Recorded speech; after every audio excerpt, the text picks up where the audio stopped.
खुलुमबाय सिगांसिनथाराव सोरगोआव थानाय गोथां अनखौ आफा इसोरखौ आं हामबाय होनदों। बेनिफ्राय नोंथांमोन साफ्रोमखौबो आंनि बे बर' बाइबेल प्रफेसि इउटिउब चेनेलाव बरायनानै लाबाय। दिनै आङो कमेन्ट रिप्लाइनि मोनसे भिडिअसो होनो सानदों आरो बे कमेन्टखौ सासे बेक्तिया लिरदों। आङो नामखौ लाथ'ला। हिलिं मिराकेल बियो मा आरज जायो मन्त्रसो ना आरजसो जायो आं बेखौ बुजि मोनाखै। बेनि बागै भिडिअ लाबो सार। बेयावहाय हिलिं मिराकेल आरो मा आरज जायो मन्त्रसो ना आरजसो बेखौ बुजिनो मोनाखै। बेयाव कुइसना बारा क्लियार जायाखै। जिखुनु आङो हमनानै लादों जे दानि दिनाव जेरखम आरज खालामनायफोरखौ नुयो, हिलिं खालामनाय मिराकेल नैफोरनि सोमोन्दै बधय निस्सय बिथाङा सोंदों, बुजियाखै होनना बुंदों। आङो बेयाव माखासे मोनफा मोनफा बिसयफोरखौ बिजिरना होनो सानदों। हिलिंनि सोमोन्दै गिबिसिनथाराव जों नायगोन। हिलिंनि सोमोन्दै इसोरनिफ्राय फैनाय मोनसे जोंनियाव मोनसे आशीर्बाद, मोनसे बोर आरो बे इसोरनिफ्राय फैनाय बोरा रग बियारखौ बोखारनाय। रग बियारखौ मा रोखोम बोखारनाय बेखौ जों मोननो हागोन गितफोरनि 103 आरो 4। मानोना बिनो नोंनि गासै इनाय मावनायफोरखौ, बियो नोंनि गासै रगफोरखौ सोखाग्रा, क्षेमा होग्रा। बियो नोंनि प्राणखौ नस्थ जानायनिफ्राय गहोग्रा आरो नोंनि खर'आव दया आरो अनखांनायनि खोरथिखौ हमहोग्रा। खर'आव दया माने दया आशीर्बाद, जोंनि सायाव आशीर्बाद आरो अनखांनायनि खोरथि, खर'आव देरहानायनि मुकुट गानहोनाय बे बिसयखौ बुंदों। आरो इसोरनिफ्राय जोंनियाव फैनाया रग बियारल' नङा, नाथाय जोंनि जिउ मोदोम गासैखौबो, जोंनि जिउ आरो बे गासैबो समस्यानिफ्राय बियो जोंखौ बायख'यो। मारै बेखौ जेसाया बेनि 53:4 6 नायोब्ला जों मोनो। गमामा बेनो जोंनि रगफोरखौ दैखांनानै लादों आरो जोंनि दुखुखौ बानस'बाय।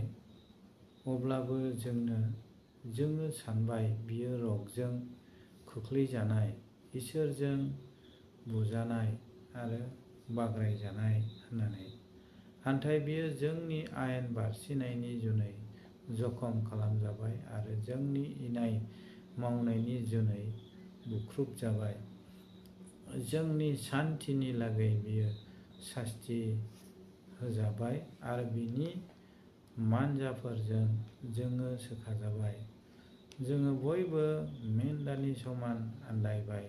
जोङो साफ्रोमबो गाव गावनि लामाथिङै गिदिंनानै अन्थाइफोरबुआ जों बयनिबो अपराधखौ बिनि सायाव खोख्लैबाय। बेखौ सोरखौ होननाय जादों? जिसु ख्रीष्ट। जिसु ख्रीष्टआ जोंनि रग बियाद गासैबो समस्याखौहाय बाननानै लाबाय। अब्लाबो जोङो जिसु ख्रीष्टखौ सिनायाखिसै, नाथाय बियो पाप गोनांखाय बेबायदि सैनांबाय बायदिसिनासो जोङो बुंनो हमबाय।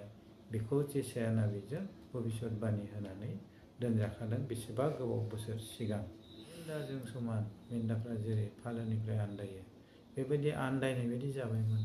नाथाय फोरबो जिसु ख्रीष्टआ फैनानै मोजां लावखार जाफैबाय, जोंनि जिउखौ रैखा खालामफैबाय। नैबेखौ बुंनाय जादों। बेनिखायनो रगल' नङा, जोंनि जिउ मोदोम आत्मा गासैखौबो बियो बायख'फैबाय। हिलिंआ बेबायदि। हिलिं जोंनि सायाव हिल जानाय, बे हिलिंखौ इसोरासो जोंनो होनो हायो। सोरबा सासे बेक्तिया हिलिं होनो हाया। दा जोङो थांनोसै 2 नाम्बाराव मिराकेल।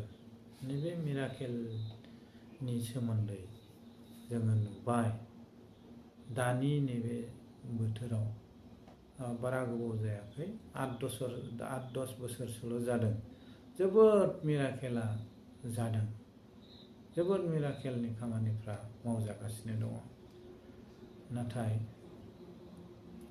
मिराकेलनि उन थाङोब्ला इसोरनि गोथां बाथ्राया जुदि जोंनियाव गैयाब्ला जोङो आन्दायनांगोन मानोना जिसुआ 10 जन खुरिया लग गोनां मानसिखौ बियो सोखादोंमोन आरो बिसोरनि गेजेरनिफ्राय सासेल' जिसुखौ फैनानै हामबाय होनदों आरो बिनि रगा गादों सोखाजादों नाथाय 9 जना बिसोरो हामबाय होनफैयाखै जिसुखौ बिसोरनि रगफ्रा आरो जाफिनबावदों बेनिखायनो इसोरनि गोथां बाथ्राया जोंनि जिउआव आत्मायाव हाबनानै थायोब्लासो जोङो बासायजानो हागोन नङाब्ला जोङो आन्दायगोन खारन नैबे मिराकेल सोमोनांथाव आसरित खामानिखौ सैतानाबो मावो नंखाय नाबियाबो मावो नंखाय नंदोंब्ला नोंथांमोना माथाइनि 26 फरायनो हागोन बेवहाय जिसुआ जोंनो माबादि भबिष्यतबाणी होना गालांखादों जे जायफोरनाखि इसोरनिफ्राय मोननाय बोलो बिसोरल' मिराकेल मावा गुबुनाबो मावो नैबाव 23निफ्राय नायनि जोङो 23 आरो 24 सोरबाया नोंसोरखौ होनब्ला नै ख्रिस्ट'आ बेयाव नङाब्ला बैयाव नोंसोरो फोथायनो नाङा जिसुआ बैयाव आरो नङाब्ला अदालगुरियाव नङाब्ला बहाबा नागालेण्डआव बहाबा पान्जाबाव बेयाव थाङोब्लासो नै बेबायदि नैबे बाथ्राखौ दाफोथाय बेखौ फोथायनो बादा होदों मानोना सोलायग्रा मानसि आरो सोलायग्रा नाबिफोर सिखांगोन आरो बिसोरो इसोरजों सायख'जानायफोरखौबो आन्दायहोनो गेदेर हांखोफोर आरो सोमोनांथाव हाबाफोरखौ दिन्थिगोन जिसुआ भबिष्यतबाणी होलांखादों जिसुआ बुंलांखादों 2000 बोसोर सिगां नोंसोरो बेबायदि आन्दायहोजानो नाङा मानोना बिसोरो गेदेर हांखोफोर सोमोनांथाव हाबाफोर मावनानै देखायगोन आरो जों मानसि जाथिया सोमोनांथाव हाबा मावनायखौ नुब्लानो जों गोरलैयैनो फोथायो गोरलैयैनो जोङो बिनि उन खारफानो हमो मानसिया नाथाय बियो बेसेबां सैथो बिनि बाथ्राया बाइबेलनि जों गोरोबदोंना गोरोबाखै बेखौ जोङो सिन्था खालामनानै नाया जेब्लानाखि बियो प्रसारथ' खालामगोन मेन्दा बिगुर गाननानैबो फैगोन होनना बुंदों मेन्दा बिगुर गाननानै फैनाय मिन्स आंनो जिसु होननानै बुंनानैबो लाफैगोन सोरगोनिफ्राय दुदा फैनानै बुंब्लाबो दाफोथाय होनना बुंदों बाइबेलाव बेनिखायनो जोङो गसंथानोब्ला जोङो बाइबेलनि गियानफोरखौ लानांगोन अब्लासो जोङो गसंथानो हागोन आरो जोंनि फोथायनाया गोगोम जागोन मजबुत जागोन जोंखौ खोख्लैनो हानाय नङा मानो होनोब्ला जों मानो थाङो मिराकेलनि उनाव मानो थांनाङा जोङो मोनसे बाइबेल पदखौ नाय जोङो बेखौ मोननो हागोन 1 करिन्थनि 3नि सल' बेयावहाय पावला मा होनदों बेबायदि लिरदों नोंसोरो मोनथिया नोंसोरो इसोरनि खुलुमग्रा न' आरो इसोरनि जिउआ नोंसोरनियाव थायो होननानै बिराद गिदिर खोथा बुंदों बेयाव जोंनो इसोरनि खुलुमग्रा न' आरो इसोरा जोंनियाव थायो होननानै बुंदों अब्लालाय जोंलाय ख्रिस्ट'आ बैयाव होनोब्ला बहा जों थानो बै अदालगुरि हय पान्जाब बै छत्तीसगढ़ नाथाय बेयाव बुंदों इसोरा जोंनि नैबे अन्तरावनो थायो जोंनियावनो थायो जों दाबसे गुबुन दाबसे नागिरनानै होजिगदाव खारनानै जों थांनाङा। बे बाइबेलनि बाथ्रा, बे आंनि बानायनाय बाथ्रा नङा। नोङो थांनांगौ जेब्लानाखि नोंखौ इनभाइट खालामगोन, नोङो लेंहरजानाय आलासि जागोन, बा नों माबा मोनसे खारनाव लेंहरजागोन बे प्रग्रामाव बाहागो लानो थाखाय, बे आलादा बिसय। नाथाय आंनि मण्डलियाव, आंनि साखाथियाव थानाय जे गिर्जा, बेयाव आङो खुलुमब्ला आं इसोरखौ मोननाय नङा, नाथाय बैयाव थांनानै खुलुमहैब्लासो मोनगोन। बेबायदिखौ थिनाखै जिसुआ।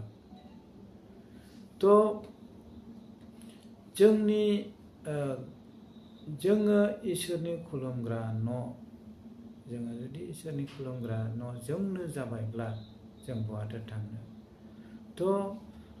नैबे मिराकेलनि उन होसोनो, नैबे मिराकेलनि उन थांनो जोंखौ बादा होदों। मानोना जोंनो स्वयं जोंनियावनो इसोरा थाखायो नैबे अन्तराव। बेनिखायनो जों मिराकेलखौ होसोनानै थांनो नाङा। जुदि नोङो मिराकेलखौ मोननानैबो इसोरनि गोथांनि बाथ्राया नोंनियाव गैयाब्ला, सैताना नोंखौ थाबनो बोख्लायफिनगोन। सैताना बोख्लायफिनगोन। नोंनियाव इसोरनि बोसोन, बाइबेलनि बोसोना थायोब्ला सैताना नोंखौ फिदिंनो हानाय नङा। बेनिखायनो बबेबा मोनसे मिराकेलनिफ्राय बांसिन जोंनियावहाय इसोरनि बोसोनासो दरखारसिन। बेनिखायनो आङो बे 2 नाम्बारावहाय मिराकेलनि सोमोन्दै आं बेखौ बुंबाय। दानिया 3 नाम्बाराव जाहैबाय आरजनि सोमोन्दै बुंनाय। जे आरज खालामो, आरजआबो आजिखालि गोबां रोखोमनि आरज खालामग्राफोर ओंखारबाय। जे सोरबाबा आरज खालामफुनायाव बिखा फुगोन, सोरबाबा आखाइ खबगोन। बेबायदि आरज खालामनाया मा जायो? नोङो जेब्ला न'आव हारसिं थागोन दरजा फांथेनानै नों जेखौ गोसो बेखौ खालामनो हागोन आरजखौ।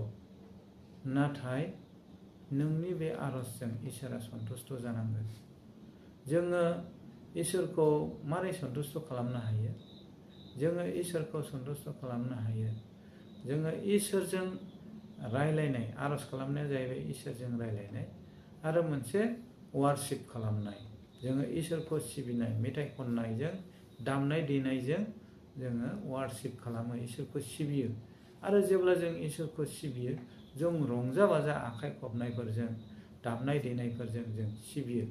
नाथाय आरजनि टाइमाव आखाइ खबनो थिनाखै, बबे बाइबेलाव लिरदों।